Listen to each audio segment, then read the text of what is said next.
तकरीरें मैंने बहुत सुनी हैं इनके। सच बात तो यह है कि इनके जो नॉलेज है, इनका जो बहुत भंडार है ज्ञान का, मैं बेशक उसका मुरीद हूं। मैं उनसे अनुरोध करता हूं कि आइए इस मौके पर अपनी दो बातें कहें। थैंक यू, शुक्रिया। आदरणीय परम पूज्य स्वामी जी और हमारे स्वामी जी आज्ञा ओम जी विश्वनाथ पांडे जी और मेरे मित्रों, ये बहुत ही खुशी की बात है कि ये ऑर्गेनाइजेशन है, ओम की आपकी ऑर्गेनाइजेशन है, इन्होंने एक अपने जिम्मे जागरूकता का बोझ अपने सर पर लिया है, लेकिन स्पिरिचुअलिटी के साथ, एक एहसास के साथ, अपनी ट्रेडिशन, अपनी परंपरा, अपनी जागृति जो बहुत सारे लोगों में नहीं है, और एक नौजवान आदमी अपनी पूरी पर्सनालिटी के साथ, अपनी ओरा के साथ, अपनी चमक के साथ, दमक के साथ जिस तरह से इन्फ्लुएंस करते रहे हैं, वाकई हम उसके कायल हैं। मैं जानता हूं कि किसी चीज के साथ रहेंगे वो वाकई चमक जाता है, और मैं इसकी बधाई देता हूं स्वामी जी को कि आपने इनका इंतखाब किया है, और मुझे यकीन है कि आने वाले दिनों में, आने वाले सालों में इसकी जवानी, इसकी ऊर्जा, इसकी क्यूरियोसिटी, इसका जानने की जो इसमें एक समझ है, उससे ये देश के तमाम अंधेरे वाले कोनों में आपकी रोशनी प्रकाश डाल सकते हैं। और एक अच्छी शुरुआत है कि आप बनारस आए, और बनारस में चाहे 2 लोग हो चाहे 2 लाख लोग हैं, बनारस में जब भी लोग आए हैं उन्होंने नई शुरुआत की है। चाहे वो बुद्धा थे, 4-5 लोग को यहीं पर उन्हें अपना पहला सरमन दिया था, महात्मा बुद्ध ने पहला सरमन उन्हें यही दिया था, जिसकी रोशनी अब चलती जा रही है, आगे भी चलेगी। चाहे गांधी जी थे, वही 5-10 लोगों 1916 में उन्होंने राष्ट्रीय आंदोलन शुरू कर दिया इसी धरती पर। तो बनारस का एक माने है जागरूकता के लिए, बनारस का एक नाम है उसके लिए है। ये ऐसा शहर है जो कभी बुझा नहीं है, जहां मौत डराती भी है, जिंदगी नचाती भी है। That doesn't scare, life doesn't excite you। उस शहर में आप स्वामी जी आए हैं, और ये अच्छा बात है कि ज्यादा लोग नहीं है, इसलिए ये वानियां महफूज रहती है। और जिस चीज के लिए आप आए, स्वराज के लिए, ये बहुत ही इंपॉर्टेंट है। मुझे लग रहा है कि जिस तरह बुद्धा ने, जिस तरह गांधी ने एक नई अलम लेकर, नई रोशनी लेकर सारी दुनिया को प्रज्वलित किया है, इसी तरह एक नए मूवमेंट शुरू है। वो मूवमेंट है कि हमें अपनी ट्रेडिशन को, अपने रूट्स को, अपने स्वराज को, मन के स्वराज को जानने की जरूरत है। आजादी के 65 साल के बाद जो पुराना समाज और नया राष्ट्र है, उसके जो द्वंद है उभल के आ रहे हैं, और उस उभलने के बाद दुनिया एक ग्लोबलाइज्ड वर्ल्ड हो गई है, और यूरोपियन जितनी भी थियरीज थी, या उनका चलन था, या उनका आकार था, उनकी विचार की थी, वो सब जा रही है। उसको जिंदगी देने के लिए भारतीय संस्कृति, भारतीय सिविलाइजेशन की जो आंच है, उसको जानना जरूरी है। वो आंच सभी नहीं जान सकते, पढ़े लिखे लोग उसको नहीं जान पाएंगे। उसमें तपस्या की जरूरत है, उसमें तंत्र की जरूरत है, उसमें पूजा की जरूरत है, और उसके साथ साथ अनुभव की जरूरत है, और उसके साथ साथ यंग पीढ़ी को नई रोशनी देने की जरूरत है। मैं समझता हूं एक अच्छा आगाज है, और हम भी दर्शन के कायल थे आपके, हम भी चाह रहे थे कि आपके दर्शन हो जाए, और जरा सा हम पर भी आशीर्वाद लग जाए, ताकि जिंदगी जितने साल है खुशी खुशी कट जाए। तो मुझे इस बात की बड़ी उम्मीद है कि हजारों साल नरगिस अपनी बेनूरी पे रोती है, बड़ी मुश्किल से होता है चमन में दीदवर पैदा।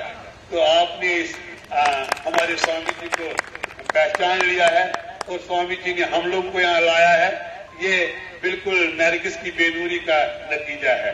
और मैं जानता हूं कि आज की ये खूबसूरत शाम देश दुनिया से दूर, और इस बुद्ध की नगरी और सारनाथ के बीचों बीच एक बहुत ही सरीन एसेंस आ रही है, और जिनका हमें फील हो रहा है। और मैं बहुत ही शुक्रगुजार हूं अपने मित्र प्रोफेसर डॉक्टर विश्वनाथ पांडे का, जिन्होंने मुझे इस प्रोग्राम के बारे में बताया, और अक्सर बातें जब हम आते हैं आपके बारे में जिक्र करते हैं, आपके जो आने वाले प्रपोजल्स है, ड्रीम प्रोजेक्ट्स है, ईश्वर करे वो सफल भी हो, और आपको इसी तरह अमर रहे इस हिस्ट्री में, और आने वाले वक्तों में भी ये आपकी गुनगाएं। मैं इन्हीं बातों के साथ आप तमाम लोगों का शुक्रिया अदा करता हूं, और कामना देता हूं कि आप कामयाब रहे, सेहतमंद रहे, और स्वामी जी को भी आपका पूरा आशीर्वाद मिले, ताकि वो ये जो रोशनी है, ये जो मशल है, वो आगे बढ़ाई जाए। Thank you very much.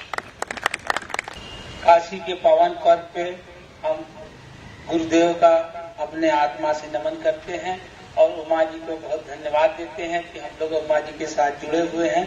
बस हम इतना ही कहना चाहते हैं कि आप आशीर्वाद बनाए रखें हम लोगों के ऊपर कि हम लोग उमा जी के द्वारा दिखाए हुए कार्यों को करने में सक्षम हो सके। इन्हीं के साथ हम वाणी को विराम दें। और जब कभी ऐसी बात होती है तो उसमें हम उन चुनिंदा किस्म के लोगों को चुनते हैं जिन्होंने आगे बढ़ करके अपना भरपूर योगदान दिया है। मोहित अग्रवाल जी हम सबके बीच में हैं और बहुत यंग एनर्जेटिक हैं।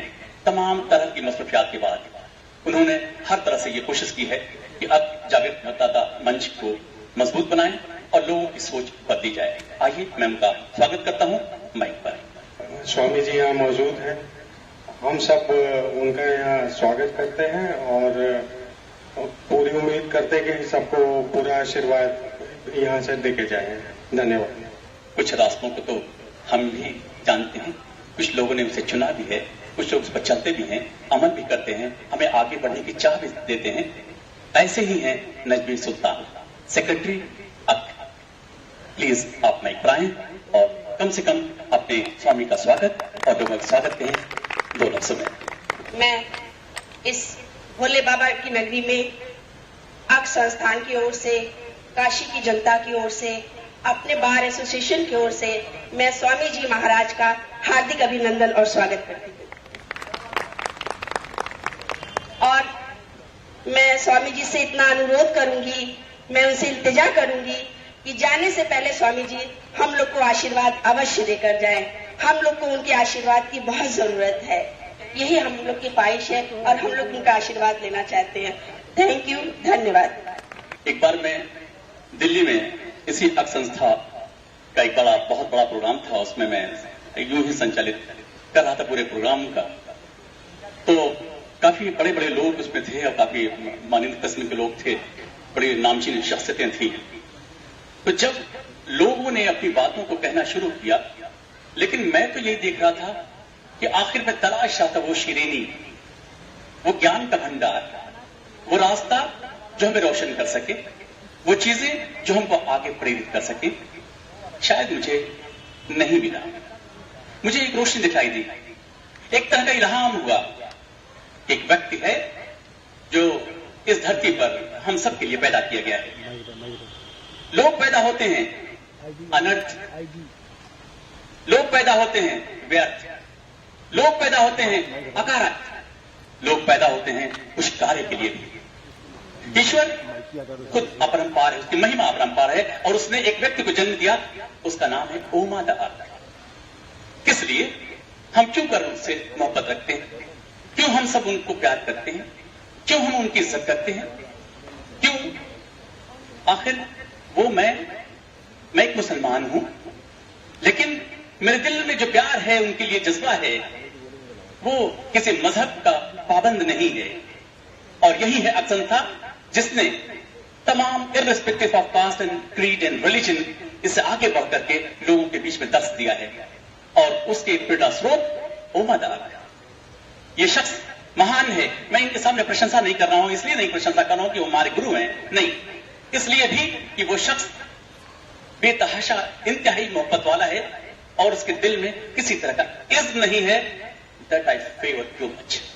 ये मोहब्बत है उनकी और यही चीज है जो खुद उनको ऊंचा उठाती है, हाइट देती है। तो ऐसे शख्स की पूजा नहीं, ऐसे शख्स की उसके पीछे एक लंबा सा जुलूस होना चाहिए। शुरू में कुछ नहीं था, एक मुश्किल से वो आए, 2 लोगों के बीच में बैठे, बातें हुई, मैं अकेला ही चला था, जाने में मंजिल, लोग आते गए और कारवां बनता रह गया। वो थे जनाब ओमा दहा। मैं उसको शत शत प्रणाम करता हूं। उनकी वजह से आज स्वामी जी यहां पर तशरीफ ले आए हैं, वरना स्वामी जी न जाने कब हम सबको आशीर्वाद देते, हम सब यूं ही तरसते रहते। लेकिन आज उन्होंने हम लोगों के लिए एक ब्रिज का काम किया है, एक पुल का काम किया है।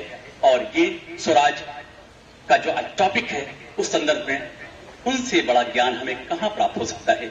तो मैं बहुत ही विनम्रता पूर्वक, बहुत ही आदर पूर्वक और बहुत ही इज्जत माब है मेरे, मैं उनसे अनुरोध करूंगा कि आप अपने विचारों को प्रस्तुत करें। हम सब सुनने के लिए बिल्कुल बेताब हैं, क्योंकि हम लोग रेगिस्तान के उस रेत की तरह से हैं जहां पर ओसिस की जरूरत है, वहां पर एक मरुभूमि की जरूरत है, ताकि हम सब अपने दिमाग को, दिल को रोशन कर सकें। बहुत बहुत शुक्रिया आपका।